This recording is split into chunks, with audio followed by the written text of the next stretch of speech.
Hi every one, welcome to global short and academy. இந்த வீடியோவில் நம்ம English short and lessons chapter 21 வந்து பார்க்க போகிறோம். சாப்டரோட நேம் வவல் இண்டிகேஷன். ஒரு வார்த்தைக்கு நம்ம ஸ்ட்ரோக் எழுதுறோம் அப்படின்னா கான்சனன்ஸ் எழுதுவோம், வவல்ஸ் வந்து மார்க் பண்ணுவோம். அப்படி வவல்ஸ் மார்க் பண்ணுறதுக்கு நம்ம டாட்டு டேஷ் இதை யூஸ் பண்ணுவோம். இது லைட்டாவோ இல்லைனா வந்து ஹெவியாவோ மார்க் பண்ணுறப்ப, அதாவது டார்க்காக மார்க் பண்ணுறப்ப ஃபஸ்ட்டு பிளேஸாக இருந்துச்சு அப்படின்னா ஆ ஆ அந்த வவல் மார்க் பண்ணுவோம். செகண்ட் பிளேஸாக இருந்துச்சுன்னா ஏ ஏ இல்லைனா ஓ ஓ. தேர்ட் பிளேஸாக இருந்துச்சு அப்படின்னா இ இ உ உ. இந்த வவல்ஸ் நம்ம வந்து மார்க் பண்ணுவோம். வவல்ஸ் மார்க் பண்ணுறப்ப அந்த வார்த்தையை படிக்கிறதுக்கு கொஞ்சம் ஈஸியாக இருக்கும். ஆனால் ஸ்பீடாக எழுதுகிறப்ப ஒவ்வொரு வார்த்தைக்குமே வந்து நம்ம வவல்ஸ் வச்சுட்டு இருந்தோம் அப்படின்னா ஸ்பீட் பிக்கப் பண்ண முடியாது. ஓகேங்களா? அப்போ வவல்ஸ் இல்லாமல் நம்ம எழுதி பழகணும், அப்போ தான் ஸ்பீட் பிக்கப் ஆகும். ஓகேங்களா? அது மட்டும் இல்லாமல் ஸ்ட்ரோக்கும் பர்ஃபெக்டாக வந்து எழுத முடியும். வவல் இல்லாமல் எப்படி வந்து ஒரு வார்த்தையை வந்து படிக்க முடியும் அப்படின்னா அதை தான் இந்த சாப்டரில் நம்ம வந்து பார்க்க போகிறோம். ஓகேங்களா? இந்த சாப்டரில் நம்ம பார்க்க போகிறது புதுசாலாம் கிடையாது. ஆல்ரெடி நம்ம பார்த்தது அப்படியே ஒன்ஸ் என்ன பண்ண போகிறோம் அப்படின்னா ரிவிஷன் பண்ண போகிறோம். ஓகேங்களா? ஃபஸ்ட்டு எஸ் சாப்டருக்கு வந்து போயிடலாம். இப்போது எஸ் சாப்டரில் ஒரு வார்த்தை வவலில் ஸ்டார்ட் ஆகுது, அதுக்கப்புறமா எஸ்ஸில் வருது, இதை வச்சுக்குவோம். ஒரு வார்த்தை எஸ்ஸிலே ஸ்டார்ட் ஆகுது. இப்போது இனிஷியலாக வவல் வந்துருச்சு அப்படின்னா நம்ம இனிஷியலாக எழுதுகிற எஸ் வந்து ஸ்ட்ரோக்கு தான் போட்டு காட்டணும். இதுவே எஸ்ஸிலே ஆரம்பிக்குது அப்படின்னா சர்க்கிள் போட்டு காமிச்சிக்கலாம். இந்த மாதிரி நம்ம டிஃப்ரென்ஸ் காமிச்சிப்போம். எப்படின்னா ஆஸ்லீப், இந்த வார்த்தை பாருங்கள், வவல் ஆரம்பிக்குது, அதுக்கப்புறமா அது எஸ் வருது. இப்படி வரப்ப நம்ம ஃபஸ்ட்டு எஸ்ஸை ஸ்ட்ரோக் தான் எழுதி காட்டணும்னு படிச்சிருக்கோம். எஸ்ஸு எல்லு பி. ஓகேங்களா? இந்த இடத்துல ஏ வவல் நம்ம மார்க் பண்ணணும்னு அவசியம் கிடையாது. ஏன் அப்படின்னா ஃபஸ்ட் பிளேஸில் எழுதியிருக்கோம், இனிஷியலாக வந்து எஸ் ஸ்ட்ரோக் போட்டிருக்கோம், அப்போ முன்னாடி வவல் இருக்கிறதா நம்மளே கன்சிடர் பண்ணிக்கணும்.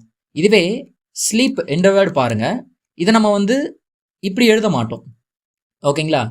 இனிஷியலாக எஸ்லேயே ஆரம்பிக்கிறப்ப நம்ம சர்க்கிள் தான் போட்டுக்குவோம். ஓகே, அப்போ சர்க்கிள் ஆரம்பிக்கிறப்ப இதுக்கு முன்னாடி வவல் இல்லை, எஸ்ஸில் தான் ஆரம்பிக்குது, தேர்ட் பிளேஸில் எழுதியிருக்கிறதால இதை ஸ்லீப் அப்படின்னு சொல்லிட்டு நம்ம வந்து படிக்கிறோம்.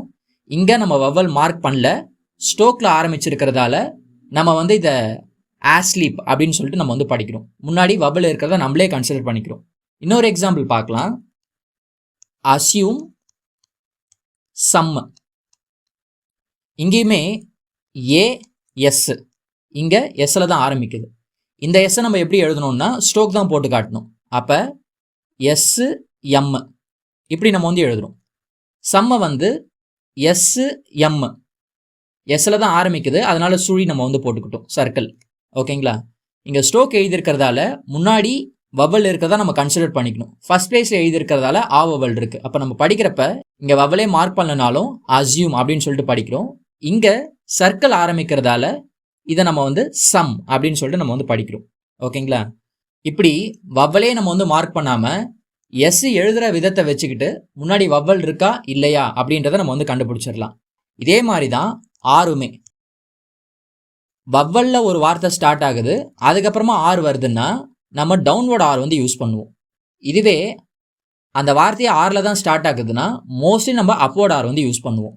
எக்ஸாம்பிளுக்கு அரைசிங், இங்கே ரைசிங்.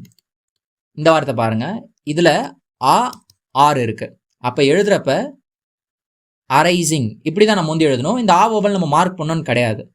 இதுவே இங்கே ரைசிங் ஆரில் தான் ஸ்டார்ட் ஆகுது, அப்போர்ட் ஆர் வந்து யூஸ் பண்ணுவோம், ரைசிங். ஓகேங்களா?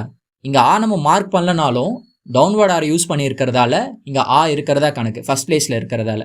ஓகேங்களா? இன்னொரு எக்ஸாம்பிள் பார்க்கலாம். இதுலேயே அரைவ்ஸ் ரேவ்ஸ். இங்கே ஏல ஸ்டார்ட் ஆகுது, அப்புறமா ஆறு, இங்கே ஆறில் தான் ஸ்டார்ட் ஆகுது. இங்கே வவலில் ஸ்டார்ட் ஆகிறதால நம்ம டவுன்வர்ட் ஆர் தான் யூஸ் பண்ணுவோம், ஆ ரைவ்ஸ் அப்படின்னு சொல்லிட்டு. இங்கே ரே ஈவ்ஸ். ஆ வவல் நம்ம மார்க் பண்ணணும்னு கிடையாது, ஐ வவல் மட்டும் நம்ம வந்து மார்க் பண்ணிக்கலாம். ஓகேங்களா? இனிஷியலாக வர வவலை எப்படி வந்து ஒமிஷன் பண்ணி எழுதுகிறோம் பாருங்கள். ஓகே, எழுதுகிற விதத்தை வச்சுக்கிட்டே இதுக்கு முன்னாடி வவல் இருக்கா இல்லையா அப்படின்னு சொல்லிட்டு. இங்கே ரேவ்ஸ், இதுக்கு உண்டான வவல் நம்ம இங்கே வந்து வச்சுக்கிறோம், இதுக்கு முன்னாடி வவல் கிடையாது. ஓகேங்களா? இதே மாதிரி எல் சாப்டர்லுமே வந்து பார்த்துருக்கோம்.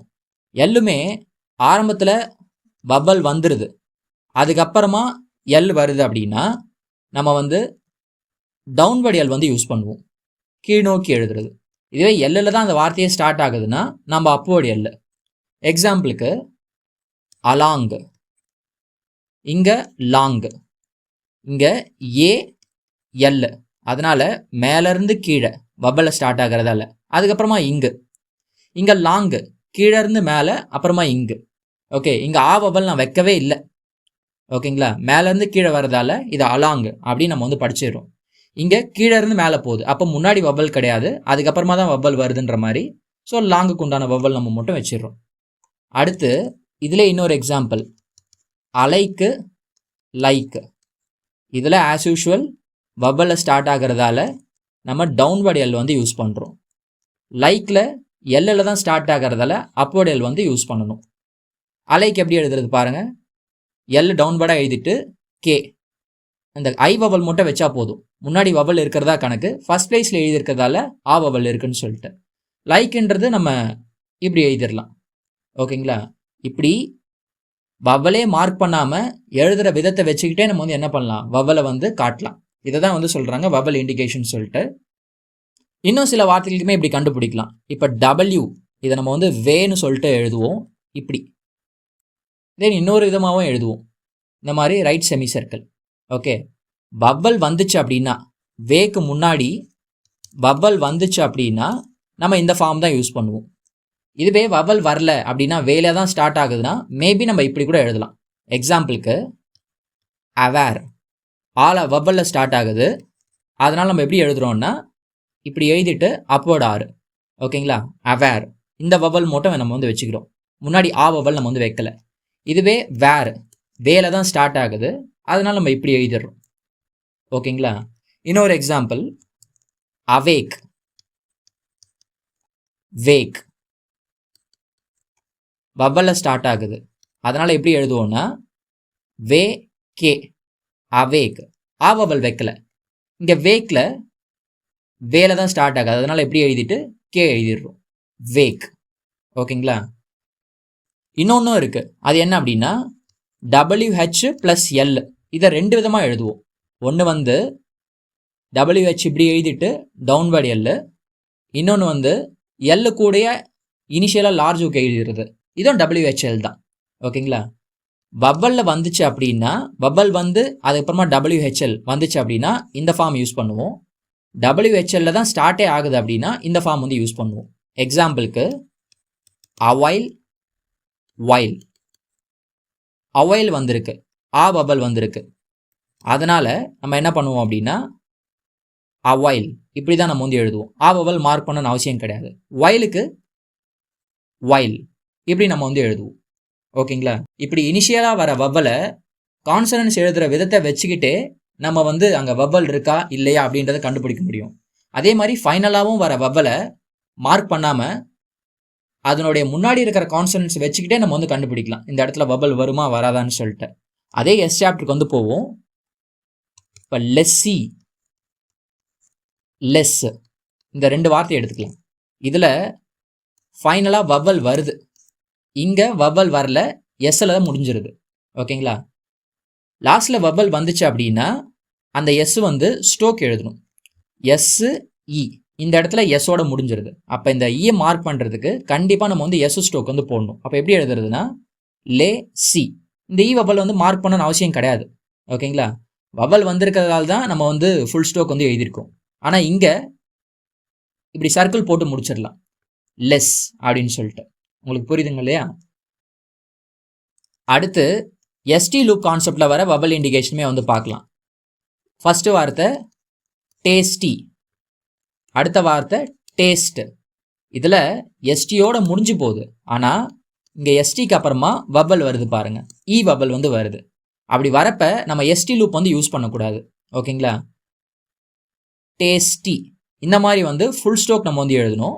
டேஸ்டிக்கு, டேஸ்ட்டுக்கு எஸ்டியோட முடிஞ்சிறதால இந்த மாதிரி நம்ம வந்து எழுதிக்கலாம். இப்போ இந்த இ வவல் மார்க் பண்ணணும்னு அவசியம் கிடையாது, இப்படியே எழுதிடலாம் டேஸ்டி அப்படின்னு சொல்லிட்டு. ஏன்னா வவல் வரவே தான் நம்ம வந்து ஃபுல் ஸ்டோக் எழுதியிருக்கோம். வவல் வரலன்னா நம்ம இந்த மாதிரி எஸ்டி லூப் போட்டு முடிச்சுட்டு இருப்போம். அடுத்து என் சாப்டரில் வர வவல் இண்டிகேஷன் வந்து பார்க்கலாம். இப்போ பென்னி, பென்னு, இந்த வார்த்தை வவலில் முடியுது, எண்ணுக்கு அப்புறமா இ வவல், இந்த வார்த்தை என்னோட முடிஞ்சு போகுது. இப்படி வவல் வருதுன்னா அதுக்கு முன்னாடி இருக்கிற ஸ்டோக்கு ஃபுல்லாக தான் வந்து எழுதணும். பென்னி, இதுவே பென்னுன்றது பென். இங்கே இ வவல் மார்க் பண்ணமான்னு கேட்டிங்கன்னா மார்க் பண்ண வேண்டாம். ஏன்னா ஃபுல் ஸ்டோக் எழுதியிருக்கிறதால இங்கே வவல் வந்து வந்திருக்குன்னு நம்மளே கன்சிடர் பண்ணிக்கணும். வவல் வரலன்னா நம்ம என் ஹூக் வந்து எழுதியிருப்போம். உங்களுக்கு புரியுதுங்க இல்லையா? அதே மாதிரி எஃப் ஹூக்குமே டெஃபி, டெஃப், இங்கே வவல் வந்திருக்கு எஃப்க்கு அப்புறமா, இங்கே எஃபோட முடிஞ்சு போகுது. ஓகே, அப்போ வவல் வந்திருக்கிறதால எஃப் ஸ்டோக்கு நம்ம ஃபுல்லாக எழுதணும். இங்கே எஃபோட முடிஞ்சிருக்கிறதால ஹூக்ஸோட முடிச்சுக்கலாம். ஓகேங்களா? டெஃப், டெஃபி. நம்ம இந்த இடத்துல என்ன பண்ணல, ஃபைனலாக டெஃபி அந்த இ வவல் வந்து மார்க் பண்ணல. அடுத்து ஆர் சாப்டரில் நம்ம வவல் இண்டிகேஷன் பார்த்தது தான். ஆருக்கு அப்புறமா வவல் வந்துச்சு அப்படின்னா அப்வேர்ட் ஆறு, ஆரோட முடிஞ்சிருச்சு அப்படின்னா டவுன்வேர்ட் ஆறு ஃபைனலாக. எக்ஸாம்பிளுக்கு ராபெரி, ரிப்பேர்.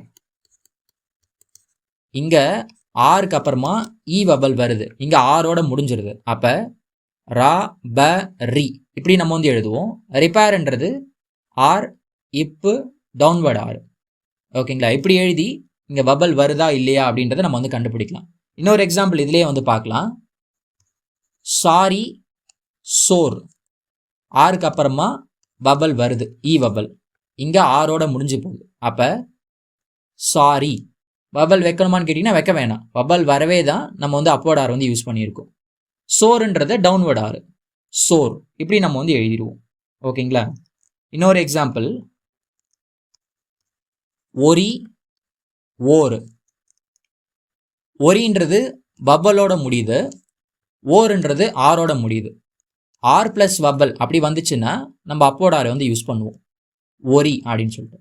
ஆர்லேயே முடியறதால ஓர், இப்படி நம்ம வந்து எழுதுறோம். ஓகேங்களா?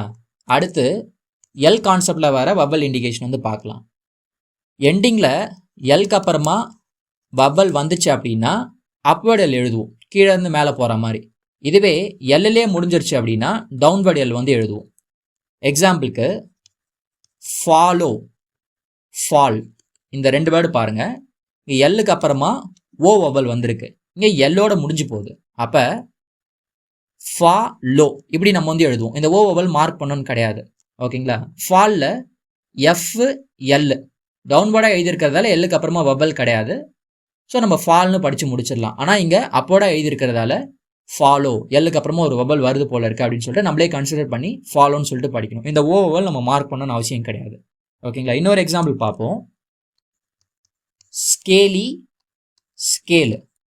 இங்கே எல்லுக்கு அப்புறமா இ வவல் வருது, இங்கே எல்லோட முடிஞ்சு போகுது.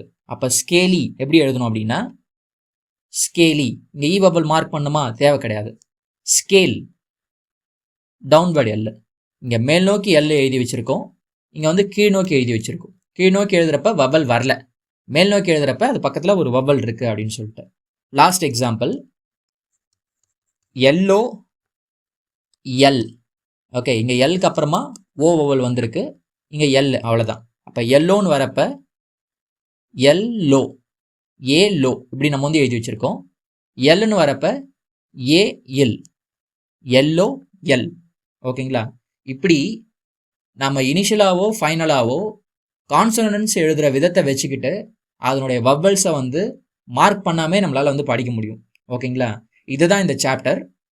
எக்ஸசைஸ் 81, 82 கொடுத்துருக்குறாங்க. பேராகிராஃப் ரெண்டுமே மினிமம் ஒரு 5 டைம்ஸ் வந்து எழுதி பாருங்கள். ஓகேங்களா? எழுதுறதோடு மட்டும் இல்லாமல் கண்டிப்பாக ரீட் பண்ணி பார்க்கணும். இது மட்டும் இல்லாமல் ரெவிஷனரி எக்ஸசைஸ் பி கொடுத்துருக்குறாங்க. இதை கண்டிப்பாக வந்து ப்ராக்டிஸ் பண்ணணும். இது வரைக்கும் நம்ம 21 சாப்டர் பார்த்துருக்கோம். இந்த 21 சாப்டரில் நம்ம கற்றுக்கிட்ட எல்லா கான்செப்ட்ஸுமே இந்த எக்ஸசைஸில் வந்து யூஸ் பண்ணுற மாதிரி வந்து இருக்கும். சரிங்களா? மினிமம் ஒரு 10 டைம்ஸ் வந்து இதை எழுதி பாருங்கள். ஓகேங்களா? 20 சாப்டருமே வந்து ரிவிஷன் பண்ண மாதிரி வந்து இருக்கும். அவ்வளோதான். இதோட இந்த சாப்டர் வந்து முடியுது. நம்ம அடுத்த சாப்டர் அடுத்த வீடியோவில் வந்து பார்க்கலாம். தேங்க்யூ.